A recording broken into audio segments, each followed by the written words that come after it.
You're the owner of a small business, which means you're also the tech guy, and HR, and personal assistant, and head honcho, and intern.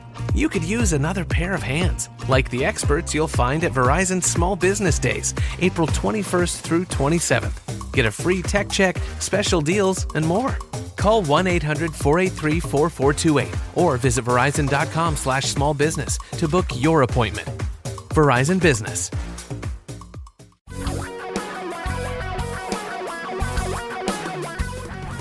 Reality radio for a really great future.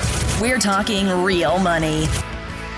On today's radio show, which aired on Saturday and will become a podcast on Monday, Tom and I were spending a little time talking about the horrible investing advice that exists out there.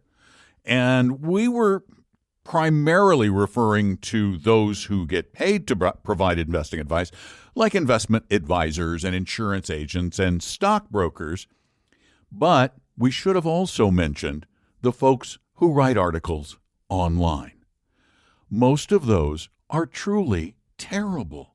And it's funny, so many of them are written by people who have little or no experience in the financial advice business, who haven't been in it very long or just don't really have any experience. They're writers, but they're not advice providers.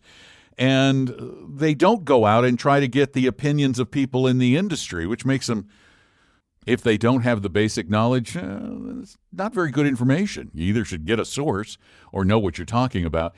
And I was just doing a little research online, and I bumped into an article at Investopedia, which is sort of a place for decent information on the basics of investing. And this was an article that kind of fit right in with the topic. It's called The Best and Worst Investing Advice. And I thought, oh my gosh, great.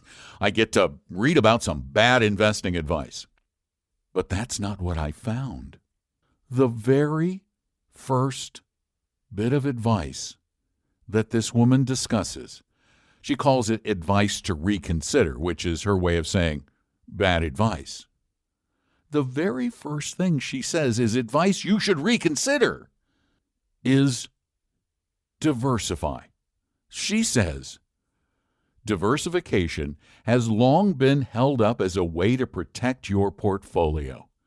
The theory holds that when some investments lose value, others will gain. For example, investing in emerging markets and small cap stocks instead of just blue chips is touted as a way to protect your portfolio. A global recession can override that theory. Excuse me? When you talk about diversification, you're not just talking about stocks. You're talking about stocks and fixed income and real estate and small cap value and small cap growth and large cap value and large cap growth and international. And yes, every once in a while, a global recession will cause the value of your portfolio to decline. But if you had done any research, you would have discovered over the past 90 years, that a globally diversified portfolio, half stocks and half bonds, if you look back over the past 40 years, because we don't have the information going back to the 20s for a globally diversified portfolio, but you go back 40 years, a diversified global equity and high-quality intermediate-term bond portfolio has never, 50-50, 50% stocks, 50% bonds, globally diversified stocks, U.S. bonds. That portfolio has never lost money over a 5-year period. Never lost money over a 5-year period. Bonds, they have. The S&P 500, heck, it's lost money over a 10-year period. But proper diversification is brilliant advice that far too few follow, and it works. It works. It has worked for decades, and it only makes sense that it will work going forward. I mean, think about right now. Emerging markets have done poorly for the past 10 years. Lately, they've been doing really well. Small cap stocks doing really, really well lately. you want to be in both places. If you were just in blue chip stocks, sure, you would have done badly for a decade. But that's not what she's saying. She's saying that if you just own a diverse portfolio of stocks, you'll do badly. And yeah, you would have had a 5-year period where you did lose money, but it wasn't dramatic.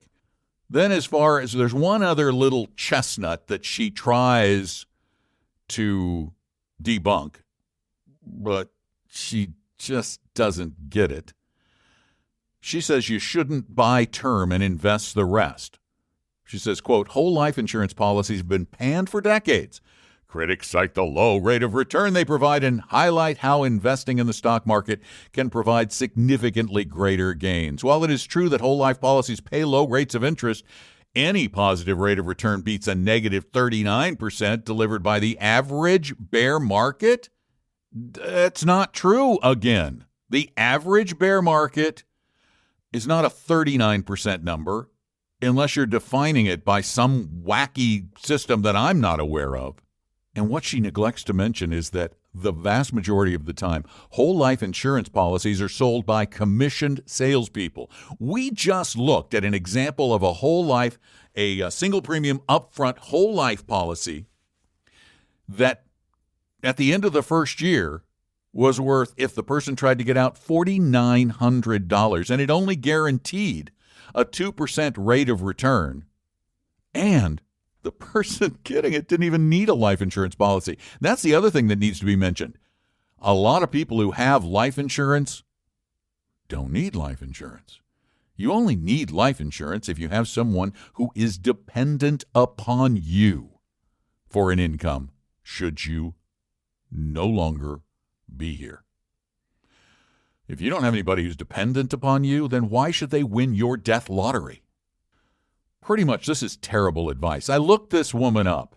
She's not an investment advisor. She has no investing experience whatsoever. She's a freelance author, a writer, and she says she has a passion for financial journalism. Why these publications let her write for them, unless she's doing it for free, is beyond me.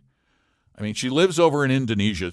I looked her up and there was a picture of her. She's a gorgeous young woman, but that doesn't make you qualified to give advice. And it's bad. It's really pretty darn bad advice. If you need what we consider to be good advice, give us a call at 855-935-TALK, 855-935-8255, or send a question in at talkingrealmoney.com. Now, that doesn't mean we're always going to be right, but I can tell you that the answers that we provide are based on decades of academic research by lots of brilliant people, including a number of Nobel Prize winners. They are based on, well, in my personal case, they are based on almost 40 years of experience in the financial services and financial broadcasting industry. So I may not always be right, but I'm always going to be trying to look out for your best interests and give you the best information possible. You can send in questions at talkingrealmoney.com. You can record questions at talkingrealmoney.com. And since this is the weekend edition, we're just going to do one question and then call it an evening. The subject of this one, 403B transfer to an IRA. I wrote a year or so ago asking if I should transfer my 403B to an IRA held at TD Ameritrade.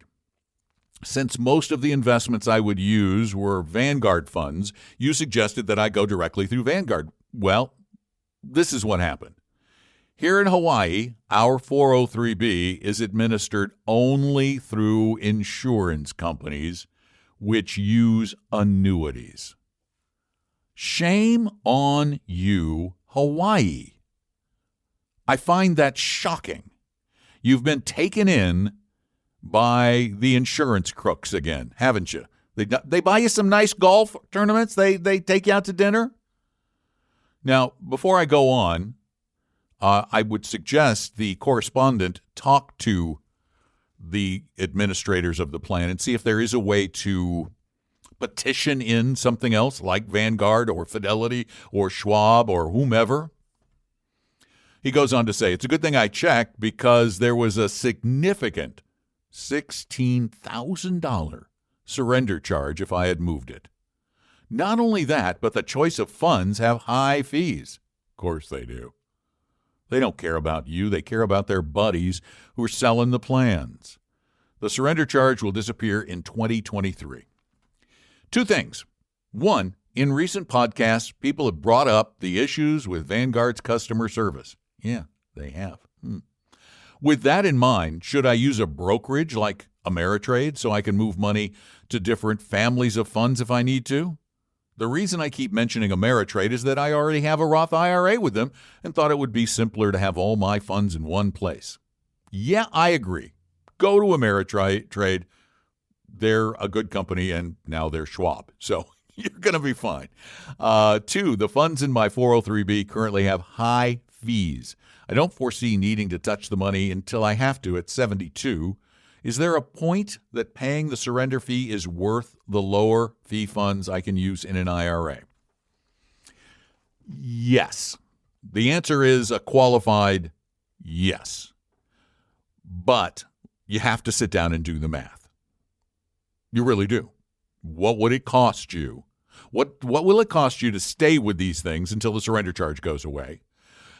Versus what will the cost be in the funds or the ETFs that you choose to go with? One of the things you might consider, since you're using an Ameritrade brokerage account, is to use either Vanguard or Fidelity ETFs so that you don't have transaction fees, because they eat up a little of your money, and the costs are very low with the ETFs. So get your global diversification, get it in really cheap ETFs. You can use funds, but just try to avoid paying transaction fees, which is hard to do because the really cheap funds tend to have transaction fees because that's the only way the firm makes money. So I come back to ETFs again. But yeah, I would certainly do the math on that. Or if you want us to help you, get in touch with one of our advisors. They'll help you run the numbers. And we don't charge anything for that. We don't try to sell you anything either. But yeah, I think it's a great idea. I think it's a great idea to get out of this 403B. I think it's, and again, if the surrender is less than your fees would be, staying. But man, I'm disappointed in whomever it is in Hawaii who chose to use annuities. Annuities are horrible inside retirement plans. They're not great outside of them because of their fees and expenses, but inside of them, they're redundant. And redundant, which is a new word I just made up. They're really dumb. And I'm really, really, really fed up with the insurance industry. I want to say this again. We said it in today's show. I want to say it again. If an investment is coming from an insurance agent or has an insurance component, you need to run 99.999% of the time. Yes, there are some estate planning purposes for which these might make sense, but otherwise, they are good for the salesperson, not good for the client. As I mentioned, if you have a more complex problem or you're trying to start an investment plan, a financial plan for the future, you have a hodgepodge portfolio with a little bit of this and a lot of that and this other thing and all these little stocks and all this garbage, and you go, I don't know what to do with all this. We always help everyone if they ask. We will help anyone, and we will not charge. We will charge you to manage your portfolio and manage your financial life long term. But for a meeting, we're not going to charge. There's no obligation, and you're not going to get a high-pitched sales pitch. Guaranteed. And you're not going to get a high-pressure sales pitch. Guaranteed. So go to vestory.com, vestory.com, or call 800-386-3004 to talk with one of our advisors or set up an appointment. And if you want to call in your questions to the podcast, go to 855-935-TALK or visit talkingrealmoney.com and go to the contact form. That's all there is to it. Thanks for listening. Have a great night, great Sunday, great week whenever you listen to this, great whatever, great Thanksgiving. Take good care of yourselves. I'm Don McDonald. Talking Real Money. We hope you realize that the information provided on Talking Real Money is for educational and hopefully enjoyable purposes only. Providing personalized financial planning or investing advice takes time, so please consult with a really good fee-only fiduciary investment, tax, or legal advisor. We know a good one. Investing must always involve risk. In other words, you can and probably will lose money at times. Also, as much as you want it, no one can accurately, consistently predict the future. So past performance doesn't tell you a darn thing about what the future will bring. Unlike many other programs that say something similar, Talking Real Money is not trying to get you to buy or sell any financial products or securities. Instead, the program is provided as a public service by Vestry, a fee-only registered investment advisor. Thanks for listening, and please visit TalkingRealMoney.com for more information and disclosures. That's a wrap.